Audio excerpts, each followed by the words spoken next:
Coucou les amis, j'espère que vous allez bien. Donc de retour avec une nouvelle vidéo aujourd'hui sur les codes de crédit. C'est quoi une cote de crédit? Pourquoi c'est super important en fait d'avoir une bonne cote de crédit? À quoi ça sert et comment l'améliorer? Je vais aborder tous ces sujets-là dans la vidéo d'aujourd'hui. Donc l'année 2020 est en train de se terminer. On rentre dans une nouvelle année. Qui dit nouvelle année dit nouvelle résolution. Donc s'il vous plaît les amis, si votre cote de crédit n'est pas bonne, je veux que ça fasse partie de vos nouvelles résolutions de travailler dessus pour l'améliorer parce que c'est super important et je vais vous expliquer tantôt pourquoi ça l'est.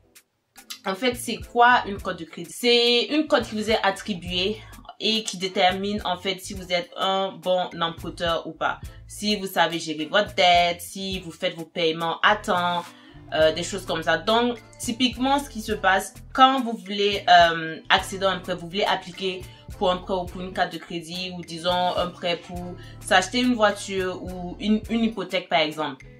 Alors, l'institut financier chez qui vous allez appliquer va regarder votre code de crédit pour savoir si vous êtes un bon emprunteur, si elle peut vous faire confiance et vous prêter l'argent. Si votre code de crédit n'est pas bonne, vous pouvez avoir de la difficulté. C'est même pas que vous allez avoir de la difficulté à avoir accès à des prêts, ou même si vous avez accès à des prêts, on va vous charger des taux d'intérêt énormes.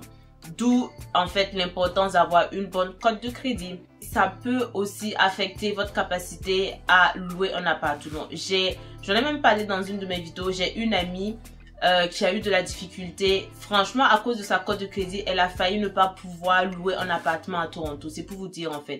Donc ça peut même affecter jusqu'à votre logement en fait. Typiquement au Canada, la cote de crédit se situe entre 300 et 900. Dépendamment d'une institution financière à l'autre, ce qui est considéré comme une bonne cote de crédit, ça diffère.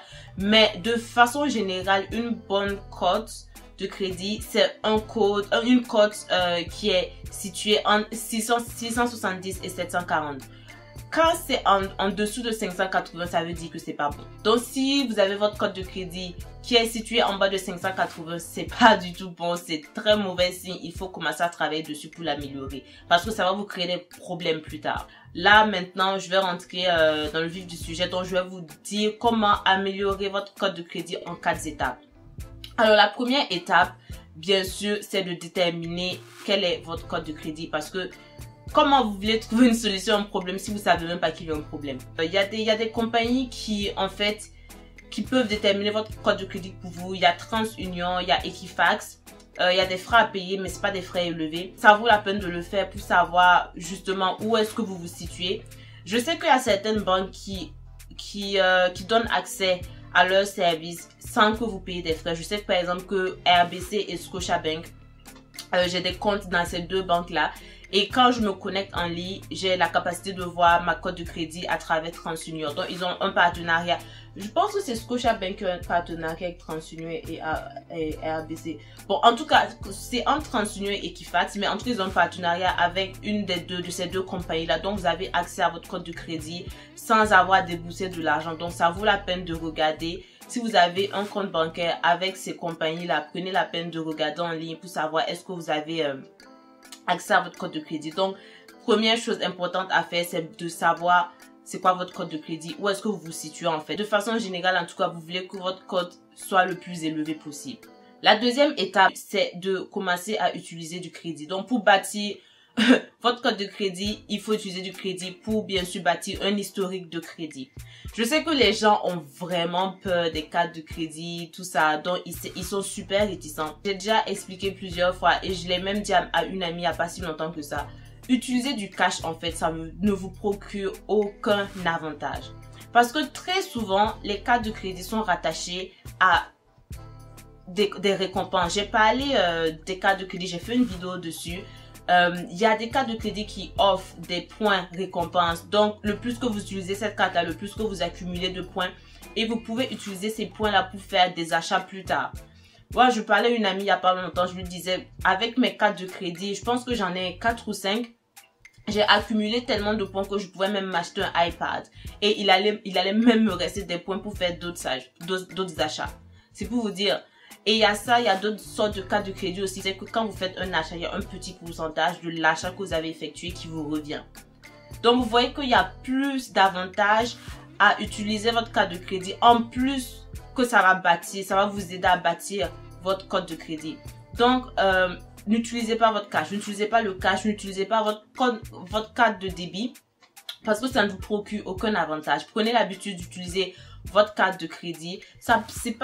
Vous n'êtes pas obligé de faire des dépenses folles avec. Ça peut être juste pour payer votre facture de téléphone par exemple. Même si vous n'avez pas utilisé la carte de crédit, au moins prenez l'habitude de faire des petites dépenses avec pour vous bâtir, commencer à bâtir en fait cet historique de crédit qui vous manque là.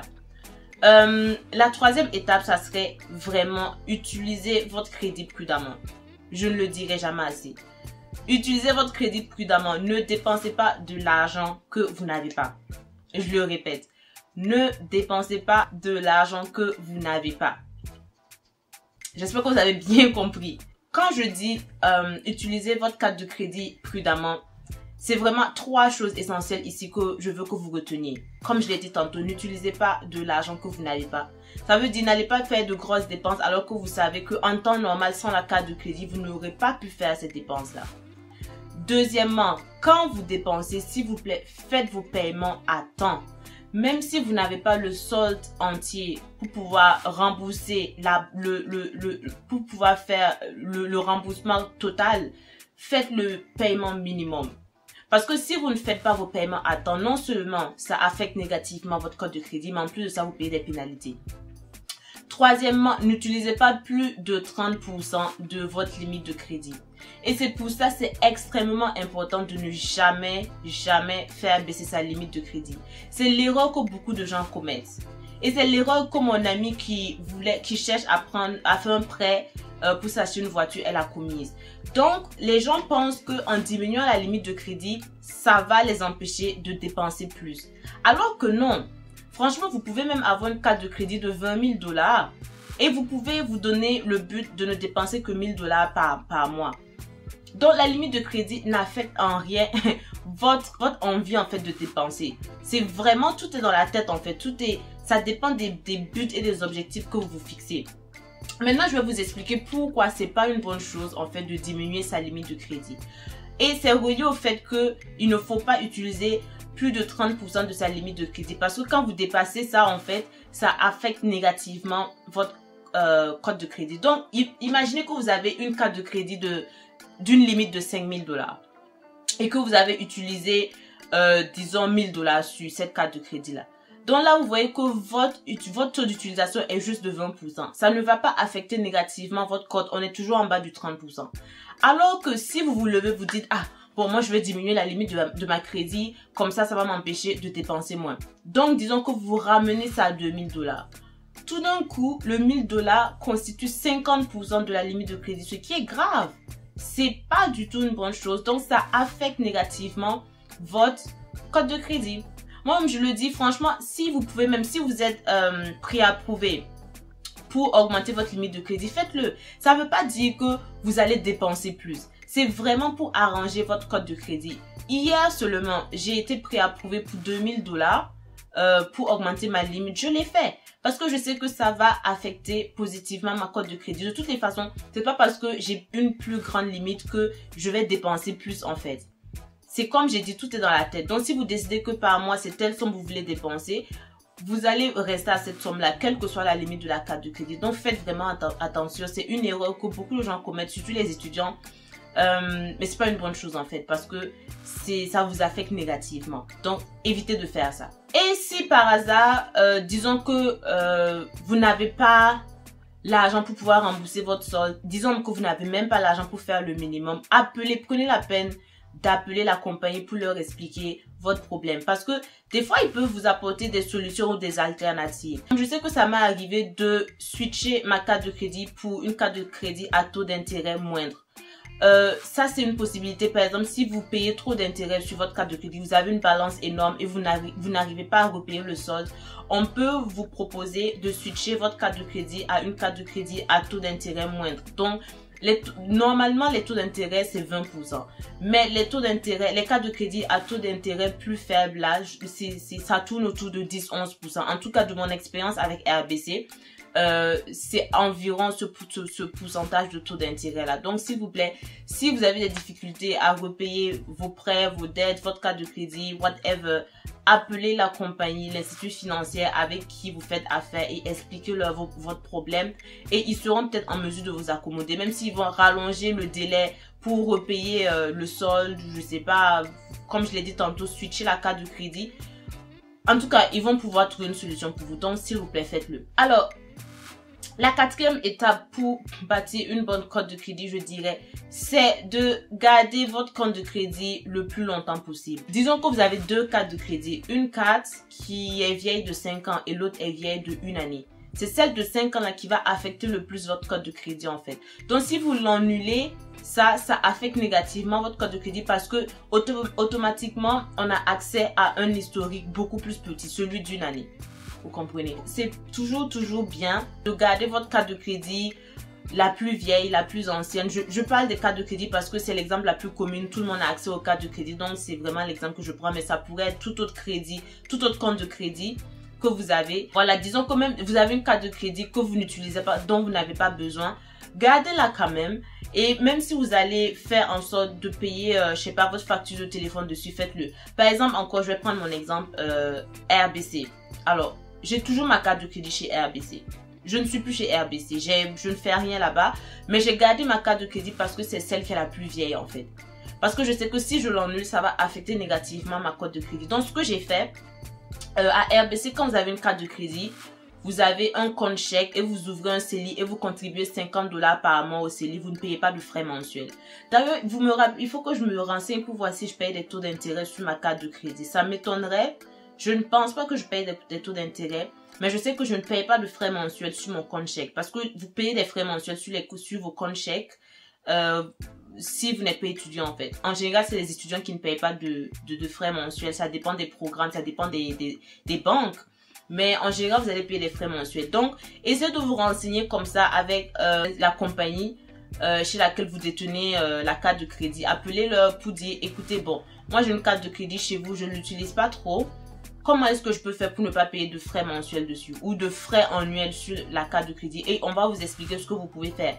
Si ça vous convient, faites-le. Si ça vous convient pas, ben vous laissez tomber. Mais franchement, évitez d'annuler vos comptes de crédit les plus anciens. Même si c'est vrai que vous ne les utilisez plus, c'est important de les garder parce que c'est ça qui va contribuer le plus à votre compte de crédit et qui va plus vous aider qu'autre chose en fait. Donc, en gros, c'est pas mal ça pour cette vidéo d'aujourd'hui. Comme je l'ai dit tantôt, franchement les amis, faites attention avec votre compte de crédit parce que ça peut vraiment vous créer des problèmes. Ça m'a créé des problèmes à un moment parce que moi aussi j'ai pas toujours bien utilisé ma dette. Je pense que tous les étudiants passent par ces choses là à un moment dans leur vie. Ce qui est dommage je trouve, c'est qu'à l'école on nous apprend pas à être responsable sur le plan finance personnelle et on l'apprend à la dure en fait. Alors qu'on aurait pu éviter toutes ces choses là. Et je vais encore reprendre l'exemple de mon amie qui cherche à faire un prêt pour s'acheter une voiture. Elle, en fait, l'erreur qu'elle a commise, elle a utilisé plus de 50% de sa limite de crédit. Donc, disons, elle a une limite de 3 000 $. Elle a utilisé 2 000 $ sur les 3 000 $. Donc, il y a une énorme balance qu'elle a. Et elle pensait qu'elle était OK juste en remboursant le minimum requis à temps. Alors que non, juste ça ne suffit pas en fait. Le fait que la balance soit aussi élevée, que ce soit plus de 30% du 3 000 $, de la limite de crédit, ça affecte énormément son score de crédit. Ça prouve, en fait, ça démontre qu'elle n'est pas capable, en fait, de rembourser son prêt. Genre, elle utilise beaucoup, elle ne sait pas bien gérer sa dette. Elle a utilisé beaucoup de son crédit alors qu'elle n'est pas capable de rembourser. C'est le message, en fait, que ça transmet. Donc, c'est pas une bonne chose du tout. Donc, faites vraiment attention, les amis. Ayant dit cela, bon, c'est tout pour aujourd'hui. N'oubliez pas de liker, n'oubliez pas de vous abonner à ma chaîne, n'oubliez pas de cliquer sur la petite clochette de notification. Et on se dit à la prochaine. Portez-vous bien. Salut.